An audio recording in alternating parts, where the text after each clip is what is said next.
तो जैसा कि लास्ट एपिसोड के अंदर हमने देखा था, जो वो बोन ड्रैगन होता है वो क्वासी गोल्ड ड्रैगन की जो इंजरी होती है उसे अपनी पावर से हील करना शुरू कर देता है, जिसे देखकर वो क्वासी गोल्ड ड्रैगन जो होता है वो अपने मन में सोचता है कि जैसा कि मैंने सोचा ही था, इसकी पावर पहले के मुकाबले बहुत ज़्यादा इम्प्रूव हो चुकी है और मुझे लगता है कि ये गॉड बनने के बहुत ज़्यादा करीब है। और क्वासी गोल्ड ड्रैगन के इतना सोचते के साथ ही जो वो बोन ड्रैगन होता है वो उससे बोलता है कि ठीक है, अब टाइम आ चुका है वो बैट को पूरा करने का। जो सुनकर क्वासी गोल्ड ड्रैगन भी ओके बोलते हुए अपने शरीर का एक छोटा सा हिस्सा जो होता है वो निकाल के देते हुए बोलता है कि ठीक है, ये मेरी बॉडी का एक हिस्सा है, जैसा कि मैंने तुमसे वादा किया था, तुम इसे अपने पास में रख सकते हो। जो सुनते के साथ ही जो बोन ड्रैगन होता है उसे उसके ऊपर गुस्सा आने लगता है और गुस्से में चिल्लाते हुए बोलता है कि सच में तुम तो बहुत ही बड़े कंजूस हो। अब मुझे समझ में आया कि जो डेथ ड्रैगन वैली है उसके अंदर तुम्हें कंजूस का निकनेम जो है वो क्यों दिया गया है। और बोन ड्रैगन की इस बात को सुनकर जो वो क्वासी गोल्ड ड्रैगन होता है उससे भी गुस्सा आने लगता है और वो गुस्से में बोलता है कि आखिर ये कंजूस वाला निकनेम जो है वो मुझे कब मिल गया, मुझे तो इस बारे में कुछ भी नहीं पता। और अब इतना बोलते के साथ ही जो क्वासी गोल्ड ड्रैगन होता है वो अपने मुंह से किसी चीज़ को निकाल कर फेंकता है और उसे फेंकने के बाद में वहाँ से जाते हुए बोलता है कि ठीक है, ये तुम्हारे लिए काफ़ी रहेगा। जो सुनकर बोन ड्रैगन भी उसे गुड बाय बोल देता है। और हम देखते हैं कि क्वासी गोल्ड ड्रैगन के द्वारा फेंका गया वो हिस्सा जो होता है वो सीधे आकर ज़मीन पर टकराता है, जो कि बिल्कुल गाओ पैंग के सामने आकर रुकता है, जिसे देखने के बाद में गाओ पैंग भी पूछता है कि आखिर ये क्या चीज़ है। और गाओ पैंग के इतना बोलते के साथ ही जो वो बेबी एंट ड्रैगन होता है वो डमी के हाथ से छूटकर सीधे जो वो शरीर का अंग होता है उसे खाना शुरू कर देता है। और अब हमें उस हिस्से के बारे में बताया जाता है कि ये एंशिएंट ड्रैगन के हार्ट का एक हिस्सा है, जो कि गॉड लाइक पार्ट होता है एंशिएंट ड्रैगन का। जो देखकर अब गाओ पैंग भी हैरान रह जाता है, हैरान होते हुए बोलता है कि सच में ये तो काफ़ी ज़्यादा लकी निकला, जो कि इसे ड्रैगन हार्ट मिल गया। और अब गाओ पैंग के इतना बोलते के साथ ही हमारा व्यू जो होता है वो ड्रैगन एंट का जो फर्स्ट बेबी होता है उसके ऊपर आ जाता है, जिसने कि ड्रैगन के ब्लड को पिया था। और अब हमें पता चलता है कि उसका लेवल 34 हो चुका होता है और उसका ग्रेड भी एपिक हो चुका होता है, जिसे देखने के बाद में गाओ पैंग जो होता है वो बोलता है कि मैंने नहीं सोचा था कि जो फर्स्ट बेबी है उसके पास में ऐसी गजब की एबिलिटी आएगी। अब ये हमारे लिए एक टैंक का जो काम है वो कर सकता है, पहले केवल स्टेरपी के ही पास में इस प्रकार की एबिलिटी थी। और जो गोल्डी है वो भी यहाँ पर अपनी पैसिव स्किल के एक्टिवेट होने के बाद में काफ़ी अच्छा डिफेंस जो है वो कर पाता है। लेकिन अब चूंकि जो फर्स्ट बेबी है उसके अंदर भी ये एबिलिटी आ चुकी है, तो ये फ्रंट लाइन में काफ़ी अच्छे से फाइट कर पाएगा। क्योंकि पहले जो स्टेरपी हुआ करती थी वो एनिमी के अटैक को तो रोक लिया करती थी, लेकिन जो हमारे साथी थे उन्हें साथी में प्रोटेक्ट नहीं कर पाया करती थी। लेकिन अब हमारी ये प्रॉब्लम भी सॉल्व हो गई है, अब हम लोग जो है वो एक फॉर्मेशन के मुताबिक फ़ाइट कर सकते हैं। और गाओ पैंग के इतना सोचते के साथ ही आसमान में अचानक से एक चीज़ दिखाई देती है, जिसे देखकर गाओ पैंग बोलता है कि वो क्या है। और गाओ पैंग के इतना बोलते के साथ ही वो ज़मीन सीधे उन्हीं की तरफ आने लगती है, जो देखकर गाओ पैंग भागते हुए बोलता है कि जल्दी से यहाँ से भागो। और इतना बोलते के साथ ही गाओ पैंग जो होता है वो जो सिक्स्थ बेबी होता है उसे बोलता है कि जल्दी से जो ड्रैगन फॉग है उसे रिलीज करो, ताकि हम लोग जो है वो केव के अंदर से निकल सके। जो सुनते के साथ ही सिक्स्थ बेबी भी ऐसा ही करने लगता है। और इतना बोलकर अब जो गाओ पैंग होता है वो भी केव के अंदर आ जाता है और केव के अंदर आके अपनी मन में सोचता है कि ये केव जो है वो 30 मीटर लंबी है और उसका जो एंट्रेंस है वो भी ज़्यादा बड़ा नहीं है, जिसका मतलब है कोई बड़ा मोस्टर जो है वो इसके अंदर नहीं आ सकता। और इससे अलग जो सिक्स्थ बेबी है, चूँकि उसने यहाँ पर जो ड्रैगन फॉग है उसे चारों तरफ फैला दिया है, इसीलिए कोई भी हमारी जो प्रेजेंस है उसे भी महसूस नहीं कर पाएगा। और अब गाओ पैंग के इतना बोलते कि साथ ही हमारा व्यू 10 मिनट बाद पर आ जाता है, जहाँ पर कि गाओ पैंग अपने मन में सोचता है कि 10 मिनट जो है वो बीत चुके हैं और बाहर से जो आवाज़ें हैं वो भी आना बंद हो गई है। क्या जो दूसरे मॉन्स्टर थे वो यहाँ पर आ चुके हैं या फिर वे अभी तक भी नहीं आए। और गाँव पैंग के इतना बोलते के साथ ही बाहर से उसे किसी की आवाज़ आती है, जो कि बोलता है कि जो साहसी लोग होते हैं वो लड़ते हुए मरते हैं और वहीं जो कायर होते हैं वो भूख से मरते हैं। और इस आवाज़ को सुनकर गाँव पैंग अपने मन में सोचता है कि ऐसा लगता है कि मुझे बाहर से जाकर दोबारा से कोई कीमती सामान चुरा लेना चाहिए। और अब इतना सोचकर गाँव पैंग भी बाहर आ जाता है, लेकिन जैसे ही वो बाहर आता है तो वो बहुत ज़्यादा हैरान रह जाता है, क्योंकि उसके सामने एक वाइट ड्रैगन बहुत ही बुरी हालत में पड़ा होता है। और तभी हम देखते हैं कि जो वाइट ड्रैगन होता है वो भी अपनी आंखों को खोल लेता है, जिसे देखते के साथ ही गाँव पैंग जो होता है वो भी घबराने लगता है। और उसके साथ में एंट का सेकंड बेबी भी होता है और गाँव पैंग अपने मन में सोचता है कि ये तो अभी भी जिंदा है। और गाँव पैंग के इतना सोचते के साथ ही जो वाइट ड्रैगन होता है वो सेकंड बेबी से बोलता है कि आओ जल्दी से मुझे खा लो, क्योंकि मैं तुम्हें एडवाइस दूंगा कि बाकी के जो मॉन्स्टर है वो भी जल्दी ही यहाँ पर आ जाएगी, तो तुम्हारे पास में ज़्यादा टाइम नहीं है। जो सुनते के साथ ही गाओ पैंग जो होता है वो काफ़ी ज़्यादा हैरान रह जाता है और हैरान होते हुए अपने मन में सोचता है कि क्या इस ड्रैगन का दिमाग ख़राब हो चुका है जो कि ये यहाँ पर खुद को खिलाने के बारे में बात कर रहा है। और इतना सोचकर गाओ पैंग का ध्यान जो होता है वो वाइट ड्रैगन के फेस के ऊपर जाता है और उसके फेस के एक्सप्रेशन को देखकर अपने मन में सोचता है कि नहीं, इसके जो एक्सप्रेशन है वो बता रही है कि ये पूरी तरह से सीरियस है।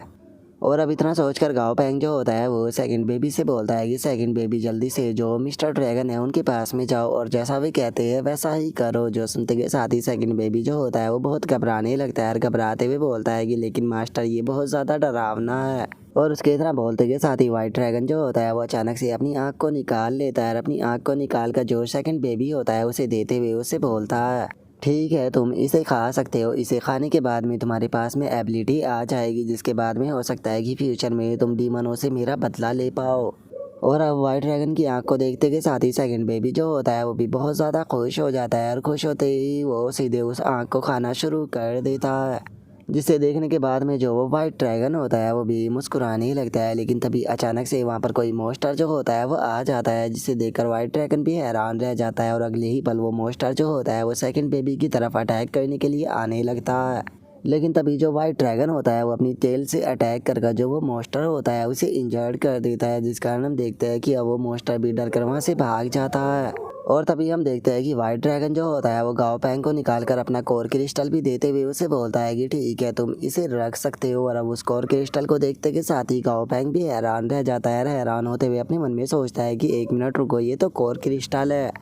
और गाओ पैंग के इतना सोचते के साथ ही जो वाइट ड्रैगन होता है वो गाओ पैंग से बोलता है कि यहाँ पर बहुत सारे मोस्टर है लेकिन उन्हें अपना कोर क्रिस्टल देने से अच्छा है कि मैं ये तुम्हें दे दूँ। लेकिन अब यहाँ पर काफ़ी सारे मोस्टर जो है वो आ चुके हैं, तो इसीलिए तुम लोगों को जल्दी से यहाँ से निकलना होगा क्योंकि अगर अभी के अभी तुम लोग यहाँ से नहीं निकले तो उसके बाद में तुम्हारे पास में यहाँ पर टाइम नहीं होगा भागने का। जो सुनते के साथ ही गाओ पैंग जो होता है वो शिली को वो कोर क्रिस्टल देते हुए उसे बोलता है कि ठीक है शिली, जो ये कोर क्रिस्टल है इसे तुम अपने पास में रखो। जो सुनकर सिली जो होती है वो भी कोर क्रिस्टल को अपने पास में रख लेती है और गाओ पैंग जो होता है वो सेकंड बेबी को लेकर वहाँ से भागते हुए बोलता है कि चलो जल्दी से हम लोगों को यहाँ से निकलना होगा। और अब वहाँ से भागते हुए जो गाओ पैंग होता है वो अपने मन में सोचता है कि वाइट ड्रैगन ने मुझसे कहा कि उसका बदला लेने के लिए मैं कुछ डीमनों को मार दूँ और वो बहुत ही बुरी तरह से इंजर्ड था, क्या उसे किसी डीमन ने इंजर्ड किया था। अब एक एक कर सारी चीज़ें जो है वो मुझे समझ में आने लगी है। जो ड्रैगन है वो डेथ वैली के अंदर इसीलिए आते हैं ताकि वे अपने शरीर को छोड़ सके और यहाँ पर बाकी के मोस्टर उसे खाकर खुद को पावरफुल बनाकर डीमनों से उसका बदला ले सके। मैं 3 महीनों तक जो डेड ड्रैगन वैली थी इसके अंदर रहा और मुझे हमेशा ऐसा लगता था कि जैसे कि चारों तरफ क्योस्टिक मचा हुआ हो, लेकिन उसके बाद भी चारों तरफ बहुत ही ज़्यादा शांति थी। ऐसा लगता है कि जैसे कि किसी ने इनविजिबल रहकर चारों तरफ शांति बनाए रखी हो, क्योंकि मुझे सेंटर से हमेशा ही एक पावरफुल प्रेजेंस जो है वो महसूस हुआ करती थी जो कि यहाँ पर सभी को नियम मानने के लिए मजबूर करती है। और मुझे लगता है कि वो पक्का एक ड्रैगन की ही पावर थी। और मुझे पक्का यकीन है कि कल हमारे पास में जो मीट का टुकड़ा आया था वो उसी ड्रैगन ने हमारे पास में भेजा होगा। और अब मुझे समझ में आ रहा है कि आखिर 3 महीनों में मुझे कोई भी ओवरलोड टीयर का मोस्टर जो है वो यहाँ पर क्यों नहीं मिला, क्योंकि असल में वो ड्रैगन हमें यहाँ पर प्रोटेक्ट कर रहा था। और इससे अलग मुझे एक और चीज़ जो है वो डेथ ड्रैगन वैली के अंदर आने के बाद में पता चल चुकी है कि जो डेथ ड्रैगन वैली है असल में वो ड्रैगनों की कब्र नहीं है, बल्कि यहाँ से नए ड्रैगन जो है वो बनकर निकलते हैं। और इससे अलग अब एक और चीज़ जो है वो मेरी समझ में आ गई कि हमें यहाँ से कोई भी ओवरलोड टीयर से ऊपर का मोस्टर जो है वो देखने के लिए क्यों नहीं मिला, क्योंकि जितने भी ओवरलोड टीयर से ऊपर के मोस्टर थे वे सभी के सभी पहले ही यहाँ से जा चुके हैं। और अब गाओ पैंग के इतना बोलते के साथ ही हम सेकंड बेबी को देखते हैं जो कि इवॉल्व हो चुका होता है और उसका जो लेवल होता है वो 32 हो चुका होता है और जो उसका ग्रेड होता है वो एपिक हो चुका होता है और उसका एट्रीब्यूट लाइट हो चुका होता है और उसकी वीकनेस डार्क बन चुकी होती है, जिसे देखकर गाओ पैंग जो होता है वो अपने मन में सोचता है कि मैं यहाँ पर बाकी दूसरे मोस्टरों को लेकर चिंता में हूँ, लेकिन जरा इस लिटिल गाय को तो देखो, ये तो अपने खाने को लेकर कितना एंजॉय कर रहा है जैसे कि इसे किसी चीज़ की चिंता ही ना हो। और यहाँ पर अगर इस सेकंड बेबी की जो एबिलिटी है उसके बारे में बात की जाए तो इसे अरोरा पर्पल जो है वो मिल चुके हैं। ये कोई ऑफेंसिव एबिलिटी तो नहीं है, लेकिन इसकी मदद से जब तक हम लोग डेथ ड्रैगन वैली के अंदर है हम लोग रास्ता बिल्कुल भी नहीं भटकेंगे, क्योंकि ये एक तरह से इस फॉग के अंदर टॉर्च का काम करेगी। लेकिन चूंकि मुझे यहाँ पर रहते रहते अब काफ़ी टाइम हो चुका है तो अब यहाँ से जाने का टाइम आ चुका है। अगर मैं इन बेबियों को जो मेरा स्पेस है उसके अंदर रखता हूँ तो इस चीज़ से यहाँ पर कोई ज़्यादा फ़र्क तो नहीं पड़ेगा, लेकिन इनकी ग्रोथ जो है वो थोड़ी घट जाएगी। इसीलिए मैं सोच रहा हूँ कि जो ड्रैगन एंट अभी भी मेरे पास में बचे हुए हैं, मुझे उन लोगों का क्या करना चाहिए। और अब इतना बोलते के साथ ही गाँव पैंग जो होता है, अचानक से उसके दिमाग के अंदर एक आइडिया आता है, जिसे सोचकर वो खुश होते हुए बोलता है कि हाँ, ये चीज़ जो है वो काम कर सकती है। और गाँव पैंग के इतना बोलते के साथ ही हमारा व्यू जो होता है वो एक मेल ड्रैगन एंट के ऊपर आ जाता है, जो कि आराम से लेटा हुआ होता है और दिन का मजा लेते हुए वो बोलता है कि सच में आज का जो दिन है वो कितना ज़्यादा खूबसूरत है। और वैसे भी मैंने आज काफ़ी ज़्यादा हंटिंग जो है वो कर ली है, तो अब मुझे कई दिनों तक हंटिंग करने की कोई भी ज़रूरत नहीं है, तो इसीलिए आज मैं पूरा दिन पढ़कर अच्छे से आराम जो है वो करने वाला हूँ। और इतना बोलते के साथ ही जो वो ड्रैगन एंट होता है उसे अचानक से कुछ महसूस होता है, जिसे महसूस कर वो चिल्लाते हुए बोलता है कि कौन है वहाँ पर। ऑलरेडी ओवरलोड टीयर से ऊपर के मॉन्स्टर यहाँ से जा चुके हैं, तो फिर किसकी हिम्मत हो गई मेरी टेरिटरी के अंदर आने की। और उस ड्रैगन एंट के इतना बोलते के साथ ही अचानक से हम देखते हैं कि वहाँ पर third baby, fourth baby, fifth baby और जो सेवंथ बेबी होता है वो आ जाता है, जिन्हें देखने के बाद में वो ड्रैगन एंट जो होता है वो बोलता है कि आखिर ये किसके इतने सारे बच्चे हैं और ये यहाँ पर क्या कर रहे हैं। और उस ड्रैगन एंट के इतना बोलते के साथ ही जो चारों के चारों बच्चे होते हैं वो उसके पास में आ जाते हैं, और उसके पास में आते के साथ ही उसे डैडी डैडी बोलना शुरू कर देते हैं, जो सुनते के साथ ही तो उस बेचारे के भी होश गायब हो जाते हैं। और वो चिल्लाते हुए बोलता है कि मेरे तो केवल 2 ही बच्चे हैं, और मैं जानता हूँ कि मेरे दोनों ही बच्चे जो थे वो बहुत ही ज़्यादा क्यूट थे, लेकिन अब भी काफ़ी ज़्यादा बड़े हो चुके हैं और ऑलरेडी यहाँ से जा चुके हैं। और इतना बोलकर वो ड्रैगन एंट अपने मन में सोचता है कि जो दोनों बेबी थे वे यहाँ से चले गए, और मेरा तो किसी दूसरी एंट के साथ में यहाँ पर कोई भी रिलेशनशिप नहीं है। यहाँ तक कि उनकी मदर को मैंने बोला था कि वो अपने लिए एक नया नेट बना ले ताकि हम नए बच्चे बना सके। और अब इतना सोचकर जो ड्रैगन एंट होता है वो ड्रैगन एंट बेबी से बोलता है कि तुम लोग जो है वो इस तरह से किसी को भी अपना फादर जो है वो नहीं बोल सकते, क्योंकि मैं तुम्हारा फादर नहीं हूँ। जो सुनते के साथ ही जो ड्रैगन एंट बेबी होते हैं वो एक्टिंग करते हुए रोने लगते हैं, रोते हुए बोलते हैं कि जो फादर है वो हमसे प्यार नहीं करते, वो तो यहाँ पर अब हमें अपने साथ में भी रखना नहीं चाहते। जो सुनकर ड्रैगन एंट उनसे बोलता है कि इस तरह से चिल्लाना बंद करो, अगर किसी ने सुन लिया तो मुसीबत हो जाएगी। और उसके इतना बोलते के साथ ही अब हमारा व्यू जो होता है वो फीमेल ड्रैगन एंट के ऊपर आ जाता है, जिससे कि बाहर से आवाज़ें सुनाई देती है, जिन्हें सुनकर वो बोलती है कि बाहर से ये किस तरह की चिल्लाने की आवाज़ें आ रही है, आखिर वो ओल्ड एंट जो है वो क्या कर रहा है। और अब इतना बोलते के साथ ही जो वो फीमेल ड्रैगन एंट होती है वो भी बाहर आने लगती है, और वहीं दूसरी तरफ जो वो मेल ड्रैगन एंट होता है वो चिल्लाते हुए सभी बच्चों से बोलता है कि मुझे फादर बोलना बंद करो। जो सुनकर एक ड्रैगन एंट का जो बच्चा होता है वो रोते हुए बोलता है कि डैडी हमसे प्यार नहीं करते। तभी दूसरा बच्चा भी बोलता है कि मम्मी ने मरने से पहले कहा था कि हम लोग जो है वो आपके पास में आ जाए। और अब उन बच्चों की आवाज़ों को सुनकर जो फीमेल ड्रैगन एंट होती है उसे बहुत ज़्यादा गुस्सा आ जाता है, और वो गुस्से में मेल ड्रैगन एंट की तरफ देखते हुए उसे बोलती है कि ओल एंट ये क्या कह रहे हैं। जो सुनते के साथ ही जो मेल ड्रैगन एंट होता है वो घबराते हुए बोलता है कि प्लीज़ मेरी बात को सुनो। जो सुनते के साथ ही जो फीमेल ड्रैगन एंट होती है वो उन बच्चों के पास में आ जाती है, और उन बच्चों के पास में आते हुए उनसे बोलती है कि छोटे छोटे बच्चों मुझे बताओ कि तुम्हारे पेरेंट्स कहाँ पर है। जो सुनते के साथ ही जो ड्रैगन एंट के बच्चे होते हैं वो रोने लगते हैं, और एक रोते हुए बोलता है कि हमारे पास में पेरेंट्स नहीं है। तभी दूसरे वाला रोते हुए बोलता है कि वे हमें छोड़कर चले गए। जो सुनते के साथ ही जो फीमेल ड्रैगन एंट होती है वो उन्हें गले लगाकर रोने लगती है, रोते हुए बोलती है कि सच में कितनी दुख भरी कहानी है, तुम्हें टेंशन लेने की कोई ज़रूरत नहीं है। आज से तुम अपनी बड़ी बहन के साथ में रहोगे, और बड़ी बहन जो है वो तुम्हारा अच्छे से ध्यान रखेगी। जो सुनकर बच्चे भी रोते हुए उसके गले लग जाते हैं। और इस चीज़ को देखकर गाँव पैंग, जिसने कि ये सारा बखेड़ा खड़ा कराया होता है, वो काफ़ी ज़्यादा खुश हो रहा होता है और उन बच्चों को अंगूठा दिखाने लगता है। जिसके बाद में अब हमारा व्यू जो होता है वो जो डेथ ड्रैगन वैली होती है उसके बाहर आ जाता है, जहाँ पर आते के साथ ही गाँव पैंग जो होता है वो अपने सभी मॉन्स्टरों को बाहर निकाल लेता है। और अपने मॉन्स्टरों को देखने के बाद में गाँव पैंग जो होता है वो परेशान होते हुए बोलता है कि सच में ज़्यादा मॉन्स्टर रखना भी एक प्रॉब्लम की बात होती है। मुझे समझ में ही नहीं आ रहा कि मैं सबसे पहले कौन से मॉन्स्टर को प्रमोट करूँ। और गाँव पैंग के इतना बोलते के साथ ही जो स्टेर भी होती है वो गाँव पैंग को बताती है कि मास्टर हमारी राइट साइड जो है वो एक मॉन्स्टर सोइल मौजूद है। जो सुनकर गाँव पैंग बोलता है कि ठीक है, उसे फोर्सफुली बाहर निकाल दो। जो सुनते के साथ ही अब जो स्टेर भी होती है वो भी अचानक से ज़मीन के ऊपर अपने पंजे से अटैक को कर देती है, और उसके ऐसा करते के साथ ही हम देखते हैं कि एक टोड मॉन्स्टर जो होता है वो निकल कर बाहर आ जाता है। और बाहर आने के बाद में वो मॉन्स्टर जो होता है वो हैरान होते हुए बोलता है कि आखिर इन्होंने मुझे कैसे ढूंढ लिया, मैं तो ग्राउंड के बहुत ही अंदर तक छुपा हुआ था। और अब इतना बोलते के साथ ही वो मॉन्स्टर जो होता है वो वहीं पर ही बेहोश हो जाता है और उसकी स्किल के बारे में हमें बताया जाता है कि उसके पास में 4th लेवल की अर्थ फ्लेम है, जिसे देखकर गाओ पैंग फ्लेमी से बोलता है कि ठीक है फ्लेमी, इसकी फायर को स्वेलो कर लो। और जो सुनते के साथ ही अब जो फ्लेमी होती है वो भी उस मॉन्स्टर की जो फायर होती है उसे खाने लगती है और जैसे ही वो उसकी फायर को खाती है तो अचानक से ही वो गैस रिलीज करती है और उसकी जो गैस होती है वो सीधे जाकर बेचारा जो गोल्डी होता है उसके मुंह पर टकराती है। और फ्लेमी के पेट से निकलने वाली जो गैस होती है वो इतनी ज़्यादा बदबूदार होती है कि बेचारा जो गोल्डी होता है वो वहाँ पर उल्टी करते हुए बेहोश हो जाता है। जो देखकर फ्लेमी जो होती है उसे उस मॉन्स्टर के ऊपर बहुत गुस्सा आने लगता है और वो गुस्से में चिल्लाते हुए बोलती है कि मैं इस मॉन्स्टर को जान से मार दूंगी। जो सुनकर गाओ पैंग उसे रोकते हुए बोलता है कि फ्लेमी प्लीज़ उससे मत मारो, क्योंकि वो अभी भी हमारे लिए बहुत यूज़फुल है। और इतना बोलकर अब गाओ पैंग जो होता है वो फ्लेमी को समझाते हुए उसे बोलता है कि फ्लेमी, जो तुम्हारी स्किल है वो तभी ग्रो कर सकती है जब तुम दूसरी फ्लेमों को एब्जॉर्ब करोगी, जिसके लिए तुम्हें ऐसे मॉन्स्टरों की ज़रूरत होगी जो कि फ्लेम को पैदा कर सके। इसीलिए जो ये मॉन्स्टर है ये तुम्हारे लिए एक फायर टैंक की तरह है, क्योंकि ये कंटिन्यू जो फायर है उसे प्रोड्यूस कर सकता है, जिससे कि एब्जॉर्ब कर कर तुम खुद को पावरफुल बना पाओगी, जो कि तुम्हारे लिए एक तरह से पावर बैंक का काम करेगा। लेकिन अगर इस मॉन्स्टर ने तुम्हारे लिए फ्लेम जो है वो ना बनाई तो तुम्हें टेंशन लेने की कोई ज़रूरत नहीं है, हम लोग जो है वो इस मॉन्स्टर को मार कर खा जाएंगे।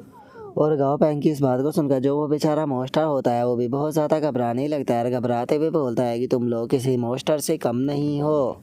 और अब उस मॉन्स्टर के इतना बोलते के साथ ही हमारा व्यू डासी के ऊपर आ जाता है, जो कि अननोन वॉइड के अंदर काफ़ी मज़े कर रहा होता है और इधर उधर घूमते हुए वो बोलता है कि क्या हो गया, अब मुझे कोई भी जो फूड है वो नज़र क्यों नहीं आ रहा। और इतना बोलते के साथ ही डाजी का ध्यान जो होता है वो वहाँ पर मौजूद जो स्पिरिचुअल रिफ्ट होती है उसके ऊपर जाता है, जिसे देखने के बाद में जो डाजी होता है वो बोलता है कि क्या ये स्पिरिचुअल रिफ्ट है। और इतना बोलकर वो सूंघने लगता है और सूंघते हुए बोलता है कि इसके अंदर से तो अर्थ की ही खुशबू आ रही है। तो चलो फिर जल्दी से घर पर चलते हैं, क्योंकि पक्का गाँव पैंग जो है वो मुझे बहुत ज़्यादा मिस कर रहा होगा। और इतना बोलकर डाजी उस स्पिरिचुअल रिफ्ट से गुजरने की कोशिश करता है, लेकिन तभी वो रूट टकरा कर वहीं पर ही रुक जाता है। और तभी हम शैडो के अंदर दो पावरफुल बीस्टों को देखते हैं, जिनमें से पहला बीस्ट जो होता है वो बोलता है कि ये जिस पृथ्वी से यहाँ पर आया है वहाँ पर अभी भी जो स्ट्रेंथ की लिमिट है ये उससे ऊपर पहुँच चुका है, इसीलिए ये वहाँ पर नहीं जा पा रहा। जो उनका दूसरा जो बीस्ट होता है वो भी बोलता है कि हाँ तुमने सही कहा, इसकी पावरफुल बनने की जो ग्रोथ है वो बहुत ही ज़्यादा है, अगर ये यहाँ पर कुछ टाइम तक और रुका तो इसकी ग्रोथ इतनी ज़्यादा हो जाएगी कि जो इसकी पृथ्वी है वो इसकी लिमिट तक कभी भी नहीं पहुँच पाएगी और ना ही ये कभी वहाँ जा पाएगा। जो सुनकर पहले वाला बीस्ट भी बोलता है कि तुमने बिल्कुल सही कहा, हम लोग चाहे वो ज़्यादा लंबे टाइम तक इसे यहाँ पर जो है वो नहीं रख सकते, नहीं तो बेफालतू की जो प्रॉब्लम है वो क्रिएट हो जाएगी। जो सुनकर दूसरे वाला जो होता है वो बोलता है कि एक काम करते हैं, हम लोग जो है वो इसे किसी दूसरे वर्ल्ड के अंदर भेज देते हैं। जो सुनकर पहले वाला बोलता है कि लेकिन जो ये तो जो रूल है उसके खिलाफ होगा। और उनके इतना बोलते के साथ ही हम देखते हैं कि जो डाजी होता है वो बहुत ही फनी तरह से रोने लगता है, रोते हुए बोलता है कि गाओ पैंग, लगता है कि आज के बाद मैं तुम्हें कभी भी जो है वो नहीं देख पाऊंगा, मुझे तुम्हारी बहुत याद आ रही है। और डाजी के इतना बोलते के साथ ही हम देखते हैं कि वहाँ पर एक और स्पिरिचुअल रिफ्ट जो होती है वो अपीयर हो जाती है और एक बीस्ट जो होता है वो बोलता है कि रूल इसीलिए बनाए जाते हैं ताकि उन्हें तोड़ा जा सके। और उनके इतना बोलते के साथ ही डाजी का भी ध्यान उस स्पिरिचुअल लिफ्ट के ऊपर चला जाता है, जिसे के अंदर झांकते हुए जो डाजी होता है वो बोलता है कि चलो चलकर देखते हैं इसके अंदर क्या है, क्योंकि मैं इसके अंदर जा पा रहा हूँ।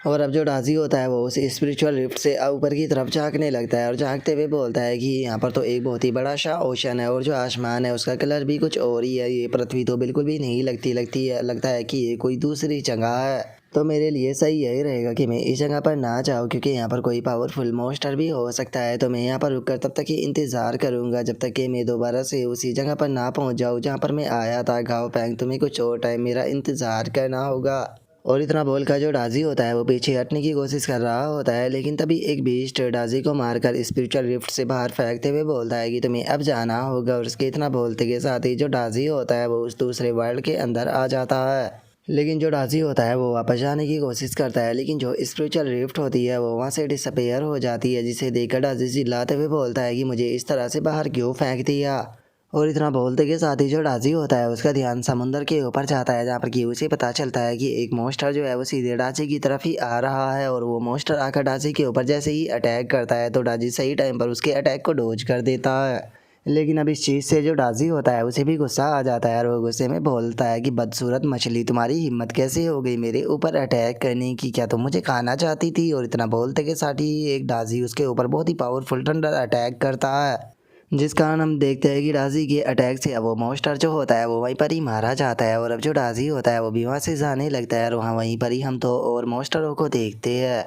और उनमें से एक मॉन्स्टर जो होता है वो बोलता है कि ये उड़ने वाला कीड़ा अचानक से यहाँ पर आ गया, ये तो बहुत खतरनाक है। जो सुनकर दूसरे वाला बोलता है कि हाँ, जो फोर्थ ब्रदर था वो बेवकूफ़ था जो कि जाकर डायरेक्टली इसके ऊपर अटैक कर दिया। और उन मॉन्स्टरों के इतना बोलते के साथ ही अचानक से जो गाओ पैंग होता है उसे भी कुछ महसूस होता है, जिसे महसूस कर कर गाओ पैंग अपने मन में सोचता है कि ये फीलिंग ऐसा लग रहा है कि जैसे कि कोई मॉन्स्टर जो है वो मेरी तरफ बढ़ रहा हो। और अब इतना बोलते के साथ ही गाओ पैंग जो होता है वो स्टेरपी से बोलता है कि स्टेरपी अपने आसपास में नज़र बनाए रखो, ऐसा हो सकता है कि कोई मॉन्स्टर हमारी तरफ आ रहा हो। और फ्लेमी तुम आसमान से उड़कर चारों तरफ नज़र रखो, मुझे लगता है कि कोई मॉन्स्टर हमारे ऊपर अटैक करने वाला है। और अब गाँव पैंग की इस बात को सुनते के साथ ही फ्लेमी और जो स्टेरपी होती है वो दोनों अपने अपने काम पर लग जाते हैं। और जो गाँव पैंग होता है वो चिल्लाते हुए सभी लोगों से बोलता है कि सभी के सभी लोग जो है वो तैयार हो जाओ, हम लोग जो है वो अपने गार्ड को ऑफ नहीं कर सकते क्योंकि कुछ नहीं पता कब हमारे ऊपर कहाँ से अटैक हो जाए, तो सभी लोग अटैक करने के लिए तैयार रहो। और गाँव पैंग के इतना बोलते ही हम देखते हैं कि 10 मिनट बीत जाते हैं लेकिन अभी भी उसके ऊपर कोई भी मॉन्स्टर अटैक नहीं करता। और अब जो फ्लेमी होती है वो गाँव पैंग के पास में आते हुए बोलती है कि गाँव पैंग, मुझे तो आसपास से कोई भी मॉन्स्टर अपनी तरफ आता हुआ नहीं दिखाई दे रहा।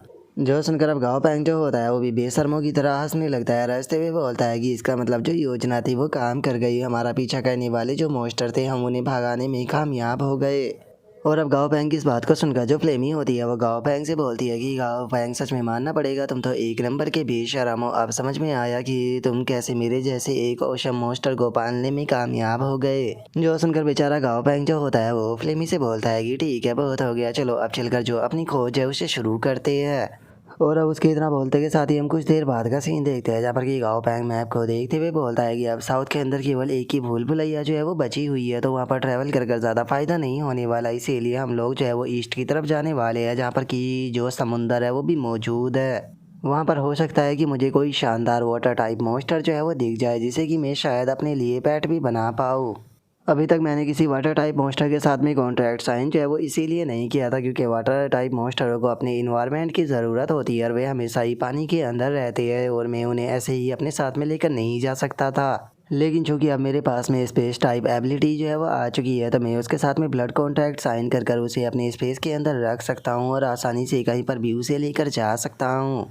और गाँव पैंग के इतना बोलते के साथ ही जो मनी मेकर होता है वो भी गाँव पैंग के पास में कुछ लेकर आता है, जिसे देखकर गाँव पैंग उसकी तारीफ करते हुए बोलता है कि क्या बात है, आज तो तुम 2 ब्लड ब्लेड ही लेकर आए हो, सच में तुमने आज काफ़ी अच्छा काम किया। और इतना बोलकर गाँव पैंग जो होता है वो उस मटेरियल को देखते हुए अपने मन में सोचता है कि ये मैन मटेरियल था जो कि मुझे चाहिए था, जिसकी मदद से मैं जो डम्बी की डॉटर है उसके एवोल्यूशन को सक्सेसफुल कर पाऊँगा। अगर इस टाइम पर डमी की डॉटर के लेवल की बात की जाए तो वो 30वें लेवल पर पहुंच चुकी है और उसका ग्रेड भी एक्सलेंट है। और जहां तक मेरे मॉन्स्टर है जब तक वे इसके आसपास में है तब तक उसके लिए कोई भी खतरा नहीं है। वैसे तो जो डमी है उसे ज़्यादातर फाइट करना पसंद है, लेकिन वहीं जो डमी की डॉटर है उसे किताबें पढ़ना बहुत ही ज़्यादा पसंद है। इसीलिए मैंने स्टेयर भी के ऊपर ही उसके लिए एक लेबोरेटरी जो है वो बना दी है जहाँ पर कि वो बैठकर अच्छे से अपनी किताबों को पढ़ सकती है। और चूंकि मैं आज काफ़ी ज़्यादा फ्री भी हूँ तो इसीलिए उसके एवोल्यूशन को हम आज ही सक्सेसफुल करेंगे। और इतना बोलते के साथ ही गाँव पैंग जो होता है वो सिली से बोलता है कि ठीक है सिली, जो टूल है वो मुझे निकाल कर दो। जो सुनकर सिली भी गाँव पैंग को टूल निकाल कर दे देती है और जो गाँव पैंग होता है वो भी ट्रक को बनाना शुरू कर देता है। और कुछ ही देर में गाँव पैंग के द्वारा बनाया गया ट्रक जो होता है वो तैयार हो जाता है और गाँव पैंग बोलता है कि चलो ये बनकर तैयार हो गया। और इतना बोलकर अब गाँव पैंग जो होता है वो डमी की डॉटर के पास में आ जाता है और उसके पास में आते हुए बोलता है कि ये ज़िया हुआ, जल्दी से इसे पियो, ये तुम्हारे लिए अच्छा है। जो सुनते के साथ ही जो डमी की डॉटर होती है वो भी उस ट्रक को गाँव पैंग से लेकर पी लेती है, जिस कारण हम देखते हैं कि डमी की जो डॉटर होती है उसे बहुत ज़्यादा पेन होने लगता है, जो देख कर डमी को भी उसकी चिंता हो रही होती है। लेकिन तभी गाँव पैंग उसे रोकते हुए उसे बोलता है कि अपने ऊपर कंट्रोल करो, तुम हमेशा उसे प्रोटेक्ट नहीं कर सकते, उसे खुद को भी पावरफुल बनाना होगा। और अब गाँव पैंग के इतना बोलते के साथ ही हम देखते हैं कि डमी की डॉटर की बॉडी से बहुत ज़्यादा एनर्जी जो होती है वो निकलने लगती है और अब हम देखते हैं कि उसका एवोल्यूशन सक्सेसफुल हो चुका होता है और उसके 2 विंग भी आ जाते हैं। और अब वो एक विंग माउंटेन एप जो होती है वो बन चुकी होती है, जिसका कि लेवल 31 होता है और उसका ग्रेड परफेक्ट होता है और उसका एट्रीब्यूट वाटर और अर्थ होता है और उसकी वीकनेस डार्कनेस होती है। जिसे देखने के बाद में गाँव पैंग जो होता है वो बोलता है कि अगर विंग माउंटेन एप की बात की जाए तो इसके लेवल के मॉन्स्टरों के बीच में इसका लाइफ स्पैन जो होता है वो सबसे ज़्यादा होता है। और वैसे भी हम लोग जो है वो जियाओ हुआ से कोई फाइट जो है वो नहीं कराने वाले हैं, तो इसीलिए मैंने उसके लिए ऐसा एवोल्यूशन पाथ ढूंढा है जिससे कि वो जो डमी है उसके साथ में ज़्यादा से ज़्यादा लंबे टाइम तक रह सके। और इतना बोलते के साथ ही अचानक से जो गाओ पैंग होता है उसे दोबारा से खतरे वाली फीलिंग आती है, जिसे देखकर गाओ पैंग अपने मन में सोचता है कि मुझे दोबारा से खतरा महसूस हुआ। और इतना बोलकर गाओ पैंग जो होता है वो बहुत ही फनी तरह से इधर उधर देखने लगता है। इधर उधर देखते हुए अपने मन में सोचता है कि ये क्या हो रहा है, मुझे ऐसी अजीब सी फीलिंग क्यों आ रही है, जैसे कि मेरे ऊपर कोई अटैक करने वाला हो, क्या ये बस मेरी कोई इमेजिनेशन है। और गाओ पैंग के इतना बोलते के साथ ही हमारा व्यू जो होता है वो डाजी के ऊपर आ जाता है, जो कि चिल्लाते हुए भाग रहा होता है। और भागते हुए जो डाजी होता है वो चिल्लाते हुए बोलता है कि आखिर तुम मेरा पीछा जो है वो क्यों कर रहे हो, मैंने केवल तुम्हारा एक ही एग ही तो जो है वो खाया था। और अब डाजी के इतना बोलते के साथ ही हम समुंदर के अंदर देखते हैं, जहाँ पर कि एक बहुत खतरनाक मॉन्स्टर डाजी का पीछा कर रहा होता है। और जो डाजी होता है वो भागते हुए बोलता है कि गाओ पैंग प्लीज़ आकर मुझे बचा लो। और डाजी के इतना बोलते के साथ ही अचानक से हम देखते हैं कि वो मॉन्स्टर भी पानी से निकल कर बाहर आ जाता है। और बाहर आते के साथ ही सीधे जो डाजी होता है उसके ऊपर अटैक करने लगता है, लेकिन डाजी भी अपनी एबिलिटी का इस्तेमाल करते हुए उसके अटैकों से बचता रहता है। और उसके अटैकों से बचते हुए जो डाजी होता है वो बोलता है कि यहाँ पर कुछ भी काम जो है वो नहीं आ रहा, क्योंकि मैं इसके साथ में कम्युनिकेट जो है वो नहीं कर पा रहा। और इतना बोलकर जो डाजी होता है वो अपनी किसी एबिलिटी का इस्तेमाल करने लगता है। और अपनी एबिलिटी का इस्तेमाल करते हुए बोलता है कि मैं आई ऑफ रीड हार्ट एबिलिटी का इस्तेमाल करने वाला हूँ, ताकि मैं पता कर सकूँ कि आखिर ये कहना क्या चाहता है। और ये इतना बोलकर जैसे ही डाजी अपनी एबिलिटी का इस्तेमाल करता है तो उसे उस मॉन्स्टर की बातें सुनाई देने लगती है, जो कि गुस्से में चिल्लाते हुए डाजी से बोलता है कि तुम बास्टर्ड कीड़े कहीं के, मैं तुम्हें जिंदा नहीं छोड़ूंगा, मैं तुम्हें जिंदा खा जाऊंगा। और अब उसकी बातों को सुनकर जो डाजी होता है वो प्यारा सा चेहरा बनाते हुए बोलता है कि इसकी बातों को सुनकर ऐसा लगता है कि जैसे कि ये सच में मुझे खाना ही चाहता है। और इतना बोलते के साथ ही अब जो डाजी होता है वो भी अटैक करने के लिए तैयार हो जाता है। और अपने थंडर अटैक को बनाते हुए जो डाजी होता है वो बोलता है कि बहुत हो गया, मैं तुम्हें इतने लंबे टाइम से समझाने की कोशिश कर रहा हूँ, लेकिन तुम मेरी बात को नहीं मान रहे, तो अब तुम इसे भुगतो। और इतना बोलते के साथ ही जो डाजी होता है वो अपना थंडर अटैक जो होता है वो सीधे उस मॉन्स्टर की तरफ कर देता है, जो कि जाकर उससे टकराता है, जिसका वो मॉन्स्टर भी दर्द के मारे चिल्लाने लगता है। और अटैक करने के बाद में जो डाजी होता है वो हंसते हुए बोलता है कि क्या अब तुम्हें मज़ा आया, क्या तुम्हें पता चला कि तुम्हें मेरा पीछा जो है वो क्यों नहीं करना चाहिए था। और डाजी के इतना बोलते के साथ ही वो मॉन्स्टर दोबारा से डाजी के ऊपर अटैक करने के लिए आने लगता है, जो देख कर डाजी भी चिल्लाते हुए बोलता है कि आखिर ये चीज़ इसके ऊपर काम क्यों नहीं की। और डाजी के इतना बोलते के साथ ही हम देखते हैं कि गाओ पैंग जो होता है वो भी उसी समुंदर के पास में आ चुका होता है। और हमें पता चलता है कि डाजी जो है वो असल में ब्लैक फॉग वर्ल्ड के अंदर है। और अब उस समंदर के पास में आने के बाद में जो गाओ पैंग होता है वो बोलता है कि अगर इस समुंदर की बात की जाए तो ये समुंदर तो बिल्कुल हमारे ही वर्ल्ड के समुंदर के जैसा है। और इतना बोलते के साथ ही अचानक से गाओ पैंग जो होता है उसे डाजी की आवाज़ सुनाई देती है, जो कि बोलता है कि मुझे भूख लगी है, मुझे भूख लगी है। और अब अपने माइंड के अंदर इन आवाज़ों को सुनकर गाओ पैंग फनी सा फेस बनाते हुए अपने मन में सोचता है कि ऐसा लगता है कि मैं डाजी को बहुत ही ज़्यादा मिस कर रहा हूँ, जिस कारण मुझे उसकी आवाज़ें भी सुनाई देने लगी है। और गाओ पैंग के इतना बोलते ही जो फ्लेमी होती है वो उसके पास में आते हुए बोलती है कि गाओ पैंग तुम्हें डाजी की चिंता करने की कोई ज़रूरत नहीं है, क्योंकि वो बेवकूफ़ बहुत ही ज़्यादा लकी है, मुझे यकीन है कि उसे कुछ भी नहीं होगा। जो सुनते के साथ ही गोल्डी भी गाओ पैंग के पास में आते हुए बोलता है कि हाँ इसने सही कहा, डाजी काफ़ी ज़्यादा समझदार है, वो इतनी आसानी से नहीं मरने वाला। और उनके इतना बोलते के साथ ही गाओ पैंग को दोबारा से डाजी की आवाज़ सुनाई देती है, जो कि चिल्लाते हुए बोलता है कि बास्टर्ड गाओ पैंग, इतने लंबा टाइम बीत जाने के बाद भी अभी तक तुम मुझे ढूंढने के लिए क्यों नहीं आए। और इस आवाज़ को सुनकर गाओ पैंग हैरान होते हुए अपने मन में सोचता है कि मुझे दोबारा से उसकी आवाज़ सुनाई दी। और अब इतना सोचकर गाओ पैंग टेलीपैथी का इस्तेमाल करते हुए डाजी से बोलता है कि डाजी तुम हो कहाँ पर। और अब गाओ पैंग की आवाज़ को सुनते के साथ ही जो डाजी होता है वो भी चौंक जाता है। और अब डाजी जो होता है वो भागते हुए गाओ पैंग से बोलता है कि गाओ पैंग तुम हो कहाँ पर, मैं तुम्हें बहुत ही ज़्यादा मिस कर रहा हूँ, मुझे आकर बचा लो, क्योंकि पिछले 4 दिनों से एक बहुत ही बड़ा सा मॉन्स्टर जो है वो लगातार मेरा पीछा कर रहा है। जो सुनकर गाओ पैंग जो होता है वो डाजी से बोलता है कि ठीक है डाजी मुझे बताओ अभी के टाइम पर तुम कहाँ पर हो। जो सुनकर डाजी गाओ पैंग को बताता है कि गाओ पैंग मैं समुंदर के ऊपर उड़ रहा हूँ, और ये समुंदर बिल्कुल तुम्हारी ही दुनिया के जैसा है, और इससे अलग मैं जिस तरफ जा रहा हूँ उसी तरफ धरती है। और अब डाजी की इस बात को सुनकर गाओ पैंग जो होता है वो बोलता है कि अभी के टाइम पर मैं भी इस समुंदर के बाहर खड़ा हुआ हूँ, जहाँ पर कि लैंड मौजूद है, तो इसीलिए डाजी तुम जो ज़मीन है उसकी तरफ ही आते रहो, मुझे यकीन है कि जल्दी ही तुम मेरे तक पहुँच जाओगे। और मुझे ये बताओ कि जो मॉन्स्टर तुम्हारा पीछा कर रहा है वो वाटर टाइप मॉन्स्टर है या फिर फ्लाइंग टाइप मॉन्स्टर है। जो सुनकर डाजी जो होता है वो गाओ पैंग को बताता है कि ये एक वाटर टाइप मॉन्स्टर है, जिसका नाम किगी का नाटा एक सिल्वर बॉम है। जो सुनकर गाओ पैंग उससे बोलता है कि अगर वो वाटर टाइप मॉन्स्टर है तो फिर तुम उड़ते हुए जो ज़मीन है उसकी तरफ आते रहो, क्योंकि ज़मीन पर आने के बाद में वो कमज़ोर हो जाएगा, जिसके बाद में तुम्हारी जान बच जाएगी। और गाओ पैंग के इतना बोलते के साथ ही जो उसके मास्टर होते हैं वो गाओ पैंग से पूछते हैं कि मास्टर क्या वो डाजी था। जो सुनकर गाओ पैंग उन्हें बताता है कि हाँ, डाजी जो है वो इस टाइम पर ओशन के अंदर है, लेकिन हम नहीं जानते हैं कि वो कहाँ पर है, लेकिन वो उड़ते हुए सीधे इसी तरफ आ रहा है। इसीलिए मैं चाहता हूँ कि तुम लोग भी चारों तरफ फैल जाओ और जो डाजी है उसे ढूंढने में मेरी मदद करो। और गाँव पैंग के इतना बोलते के साथ ही हमारा व्यू आधे घंटे बाद पर आ जाता है, जहाँ पर कि जो सेकंड बेबी होता है वो अपनी एबिलिटी का इस्तेमाल करते हुए गाँव पैंग को बताता है कि मास्टर मैं आसमान की तरफ देख सकता हूँ, एक स्नेक जो है वो उड़ते हुए इसी तरफ आ रहा है। जो सुनकर गाँव पैंग जो होता है वो फ्लेमी से बोलता है कि फ्लेमी जल्दी से आसमान में जाकर फायरबॉल का इस्तेमाल करो, ताकि जो डाजी है उसे दिशा का पता चल सके। जो सुनते के साथ ही जो फ्लेमी होती है वो भी आसमान में फायर अटैक करती है, और जो डाजी होता है उसे भी वो अटैक नज़र आ जाता है, जिसे देखकर वो बोलता है कि ये तो फायर बॉल था। जो सुनकर गाँव पैंग उससे बोलता है कि हाँ, ये फायर बॉल मैंने ही कराया है, उस फायर बॉल की तरफ ही उड़ते हुए आ जाओ। और अब गाँव पैंग के इतना बोलते के साथ ही हमारा आज का एपिसोड जो होता है वो यहीं पर ही कंप्लीट हो जाता है। तो नेक्स्ट एपिसोड के अंदर देखिए कि आगे क्या होता है। अगर आप लोगों को वीडियो अच्छी लगी हो तो लाइक करना, चैनल को सब्सक्राइब करना। मैं मिलता हूँ नेक्स्ट एपिसोड के अंदर, तब तक के लिए बाय बाय गाइस।